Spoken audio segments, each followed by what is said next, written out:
Have you ever noticed that some things are not perfect at all, but they still feel beautiful in a very natural way?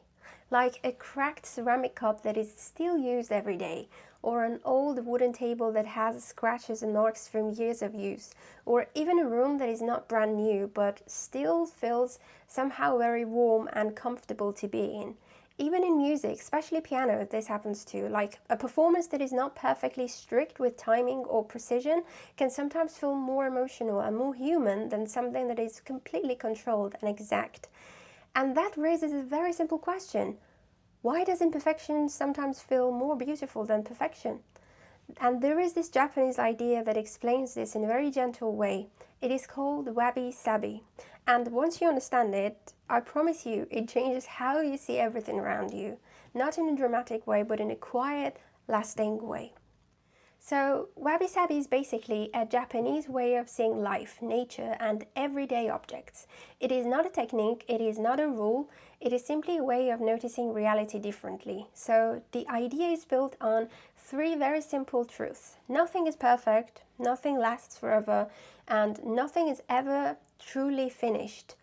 At first, this can sound a little negative or sad or even uncomfortable because most of us are taught to aim for perfection, stability, completion in everything we do. But Wabi Sabi does not see imperfection as a problem. It sees imperfection as normal.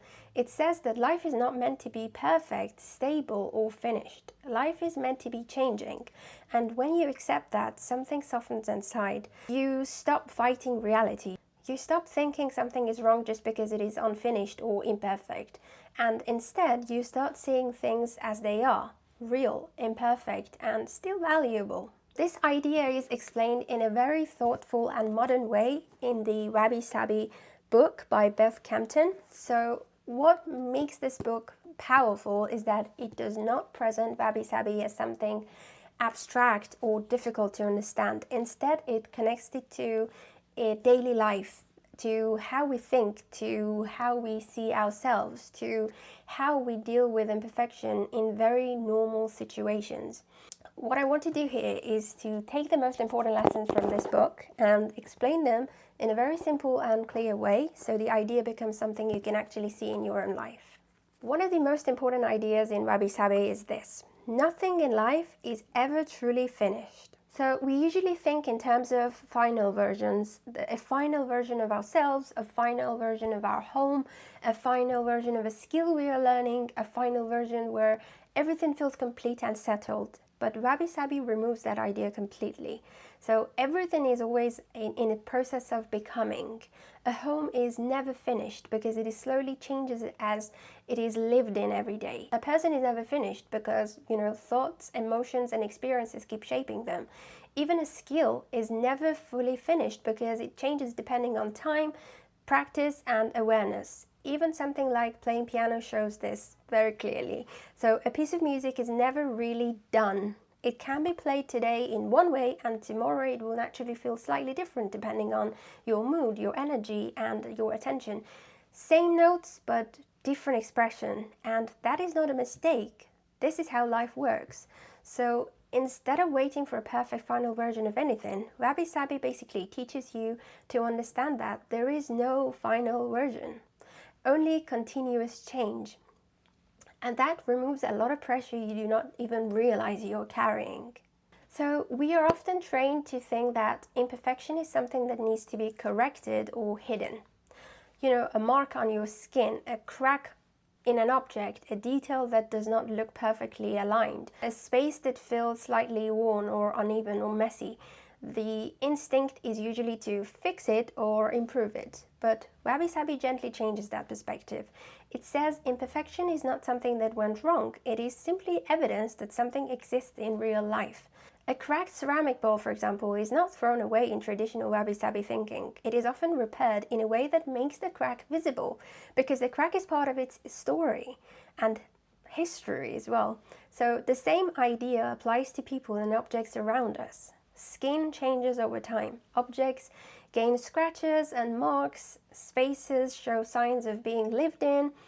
Even what we call flaws are often just signs of time and use.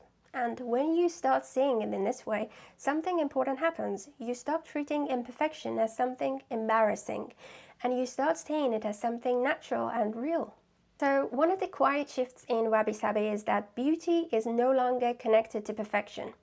It is connected to reality. So a perfectly new environment can sometimes feel too controlled, almost distant. But a space that shows use, age, and small imperfections often feels more comfortable and human. Like a worn-out chair that has been used for years feels different from a brand new one that has never been used or touched. A carpet that has softened over time feels more natural than one that is untouched and very new. Even small objects that show signs of age can feel warmer or more familiar. So this idea is not about preferring old things over new things. It is about recognizing that life leaves traces everywhere, and those traces are not problems, they are evidence of experience. Even in music, this idea appears in a subtle way. Strict perfection can feel technically correct, but sometimes emotionally empty and robotic, while small natural variations in timing or expression can make a performance feel more alive and more human, not because imperfection is the goal, but because real expression is never perfectly rigid. A lot of stress in modern life comes from trying to control everything. So we try to control how we look, how we talk, how we walk, how we progress, how things should turn out. We believe that if everything is arranged correctly, then life will feel calm. But in reality, control often creates more tension than peace, because life does not stay fixed. Some days feel clear and smooth, and other days feel messy or uncertain. And instead of seeing that as something wrong, Wabi Sabi treats it as normal. It suggests that peace does not come from controlling everything. It comes from accepting that things will change and do not need to be perfect in order to continue. So perhaps the most important message in Wabi Sabi is this. You are not something broken that needs to be repaired or fixed. You are not incomplete in a negative sense.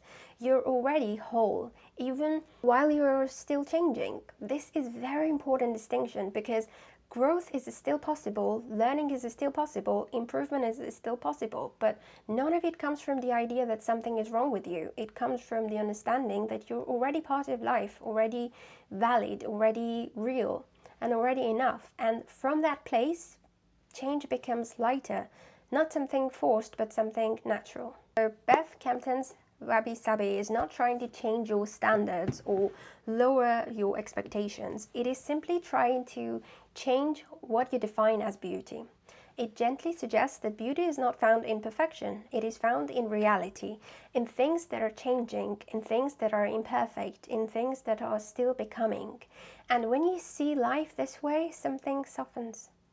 Objects feel different, spaces feel different, people feel different, and even your understanding of yourself becomes less critical. Not because everything becomes perfect, but because everything becomes real. And maybe this is enough. Thank you so much for being here and watching this video till the end.